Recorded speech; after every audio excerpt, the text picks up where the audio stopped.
want more renewables and efficiency in Europe? Yes! Chanting Frack off Barroso and Climate SOS, Green MEPs and NGOs gathered on Wednesday in front of the European Commission in Brussels to protest against the EU's new climate and energy targets for 2030. Dubbing the new proposals ambitious, affordable, and realistic, the EU's executive is pushing for a binding 40% reduction in carbon emissions from 1990 levels. Brussels also set a target for renewable energy at 27%, but this 27% will only be binding at EU level. No mandatory goals have been set for individual member states, a move that has been widely criticized.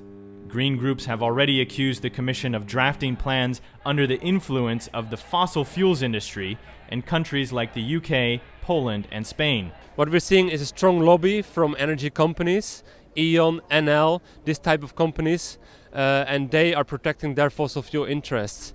But what we need in the EU is a transformation to clean energy sources. The current target for emission cuts to be increased to at least 55%.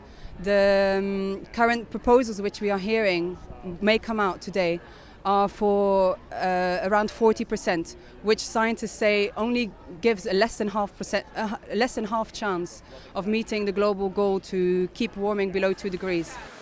But EU Climate Action Commissioner Connie Hedegaard fought back at accusations of a weak proposal, arguing that a more ambitious plan would have been dead politically. Hedegaard also urged other world economies to follow Europe's example and stop backtracking on their clean energy commitments. 40% in 2030. That is what Europe must do, but that is also what it is cost efficient for Europe to do. Be honest, that is my message to the NGOs. 40% is not a small thing. It's a big thing.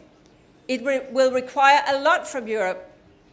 And I can only say, as I tried to say before, if all other big economies followed our example, then the world would be in a much better place. The Commission also leaves it up to EU countries whether or not to exploit shale gas reserves.